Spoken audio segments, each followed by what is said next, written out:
right now you can see this beautiful Westbrook fir that we have here. The top half of the tree is not lighting up. Now, what I notice about this right now is that this isn't a small section of lights. This is a big chunk of lights. So the first thing that I'm going to do is I'm going to check my electrical connections to see if there's something wrong with the way the tree was plugged in, and maybe that will help us solve our problem. So let's take a look. I'm going to kind of, and now here we spot the problem right away. So I'm going to put the top of my tree back. I'm going to find the connector. Here it is. I'm going to plug my connector in, and now you can see, looks like we've got all the lights back on the trees. If you've got plugs that are taped together, that those still remain nice and tight. We actually have a section of the light string that is burnt out. And, you know, it's really hard to tell where that trouble light might be. There's nothing obvious about the inside of the light. You know, there's nothing black. I don't see anything. I don't, you know, when I look inside the bulbs, it looks like all of the filaments are intact. I don't see anything really obvious as to which of these lights is causing the problem. So how do I figure this out? The first thing I'm going to use this tool right here. And this is a fantastic tool for those of you who have incandescent trees. We also have an LED one. And what this does, it has a bunch of different functions, but my favorite function, there's two of them. One of them is tracking the current through the circuit, and another one is actually being able to light up the section of the tree lights that are off and tell you which tree light is not working. So what I'm going to do is I'm going to come over to this side of the tree here. I'm going to take out one of these lights. And these are anchored lights. This is a National Tree Company tree, so they have these little anchors. So sometimes it can take a little bit. You want to kind of get your fingernail under the anchor and push it up. There we go. Okay. So now you can see the anchor's up. We're going to pull out the light, and I'm going to put this in my pocket. Now we're going to be working with this bottom section of the gun here, and I'm going to put this bottom section of the gun into this light socket. So it should go all the way in. Okay. And then I'm going to click. If you are noticing that you are putting it into the socket and you're clicking your click and you're all the way in and nothing is happening, it may be because this particular strand of lights is not activating with this feature. So this is a really good feature and I use it a lot, but it doesn't always work. It's about 90% effective, and sometimes it's just not going to work for you. So you can take it back out if you notice that that's not doing anything for you. And it can tell me where the problem bulb is located roughly on the tree. Start with a section that's actually lit, okay? And if you click, it will kind of tell you, okay, where's the problem? Oh, okay, look at, see, so you noticed that it stopped right over here. So it looks like this branch may have a problem light on it. So again, I started it, it's clicking up here, little beeps. Oh, okay. You heard that beeping stop as we approach this area of the tree. So that tells me that likely my burnt out light bulb is going to be somewhere in this area. It's really important to use bulbs that were made by the company that makes your Christmas tree so that you know that you have the right voltage. And we'll talk about fittings and why it's important to use these types of bulbs in a little bit. But I'm going to take a National Tree Company clear light here. And I'm going to try in this section of lights and see if I can find which light bulb is causing the problem here. So I'm going to try this one first. See if I can get it to come up here. I'm going to look at the bulb. The bulb looks okay. I don't see any burn marks. It looks like the filament is intact. Both of my leads look good. And just to kind of see if this is the problem maker, I'm going to take my replacement bulb here. I'm going to stick it in, and it didn't do anything. Okay, so that's probably not my problem bulb. We're going to take a look and see if this might be our problem bulb. Okay, so I've pulled this out, and immediately I notice something's wrong. Okay, we're missing the lead on this bulb, and that tells me this is probably the troublemaker. This happens from time to time.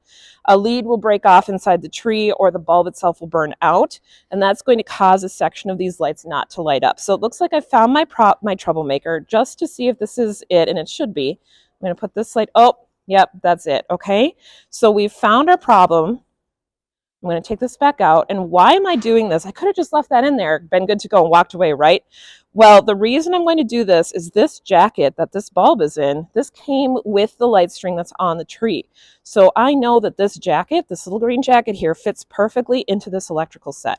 Because of the vagaries of manufacturing, the bases on these trees, even when they're by the same manufacturer, can change slightly year to year and batch to batch. While this bulb is good, this jacket is not going to fit perfectly with the best electrical connection into this tree's light strand. So I'm actually not going to use this jacket. I'm going to take the light out of its jacket. Okay, here's my good light. Here's my bad light. Here's my my jacket that I don't want. So these two, they're going away. Now I'm going to take my new good light bulb, the jacket that came with my tree. I'm going to put the leads inside the jacket, and they're going to just get threaded right through the bottom. I'm going to straighten them. I'm going to put this jacket that came from this socket back into its socket. And you can see how much easier that went in. It just slid right in. I didn't have to force it. I didn't have to do anything. It just slid right in. I closed the anchor, and I've changed that light bulb. Now, it's really important when you own an incandescent tree that you are changing your light bulbs out regularly. The reason that you want to fix problems like this is if I leave this like this, what's going to happen is that you are encountering resistance. Little electrons are making their way through the circuit inside your wiring, and they hit a section that isn't quite right. It's either the bulb is burnt out, the bulb is loose in the socket. That's going to cause resistance, and resistance means little electrons are banging up against each other. They're causing heat. Okay, they're making heat. And as the heat begins to build up inside the copper wiring that's inside these green plastic jackets, eventually the copper can get so hot that it starts to melt. And then what happens is what we call a cascade.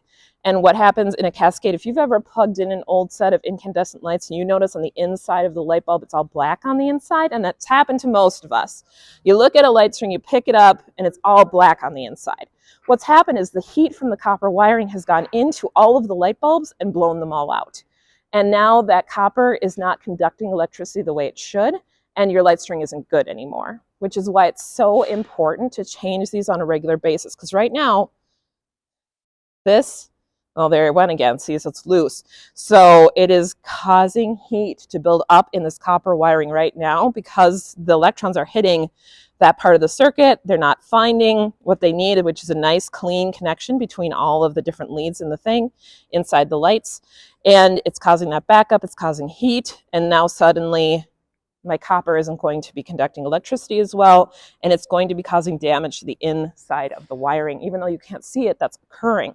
So it's super important that you're looking regularly at your tree. You're checking for burnt out lights. You know, when you put it up, if you notice flickering, you need to be checking all of those lights. Use your Light Keeper Pro. You know, listen, listen, listen. And is our electricity flowing the way that it needs to be?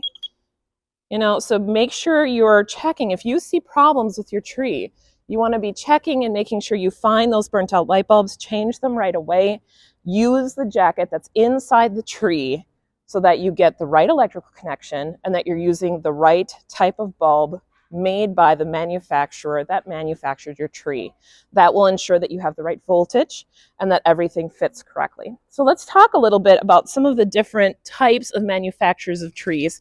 Now, when you saw me do this light change, I was using replacement bulbs sold by National Tree Company, and I just wrote NTC on here because I got rid of the packaging, but these are National Tree Company bulbs manufactured specifically for National Tree Company trees. Now let's say you've got some spare bulbs and they're just kind of they're in like a little baggie, and you're like, well, these look like they're clear. I'm just going to change this with this one. Like, I don't care, right? I'm just going to throw that in there. Which means if you've ever changed a light into a light strand and you notice that that bulb is either brighter or dimmer than the rest of the bulbs in the strand, that's because the wattage of the light bulb that you used is wrong. Whatever it may be, if you're changing your lights, make sure you're using the bulbs that came from the manufacturer of that product. Because again, if the electrons hit that bulb, it's the wrong wattage, you're causing more of that stress, more of that heat into your copper wiring, and that's going to blow out that copper. And then you're not going to be able to light up your tree anymore, regardless of what you do. If a tree has cascaded, if you notice that all of these bulbs are black and they're not lighting anymore, you have wrecked the copper, and that is a maintenance issue. So that is not covered by any tree warranty. It's really important to make sure you're doing maintenance on your Christmas tree lights to continue to keep the warranty effective. Next, we're going to show you a tree issue that is covered on your warranty. So we're back.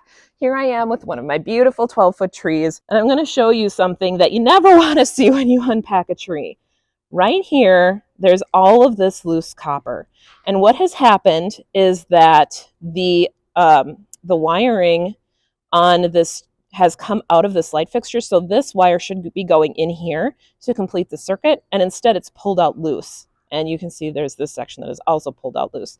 If you ever see this on a tree and you have a light warranty on your tree, and it simply is copper that has been, the wiring has pulled out of a light socket, this absolutely is covered by your manufacturer warranty. You want to make sure that you look at your warranty page. We have those listed right on Gertens.com for every tree manufacturer that we have, and follow the instructions on that warranty to get this fixed. Okay, so most tree manufacturers will either send you new lights to restring, or they'll send you a whole new tree section depending on what the manufacturer does and how they'll fix this for you. But this is all done through, in this case, this is another National Tree Company tree. They would take care of this for you because this is obviously a problem where something has gone wrong with the light string itself. This is clearly a problem with how the lights were made. They never should have pulled out like this. Now, it's really important if you ever see something like this, the first thing you want to do is you want to turn off your tree. Why? Because if you see copper sticking off of your tree, it's possible there's still electricity going through that. And if you were to touch it with it live, you can electrocute yourself. So please, please, please, please, if you ever see copper sticking off of your tree, do not touch it. Don't put your fingers by it. Be very careful handling it, so that you don't accidentally get any of that circuit going through and trying to make its way through your body, okay? If you have further questions on incandescent lights and troubleshooting incandescent lights, please contact us here at Gertens Perm Trees. That email is permtrees, PERMTREES @gertens.com. We're happy to be of assistance. We hope you all have a wonderful, problem-free holiday.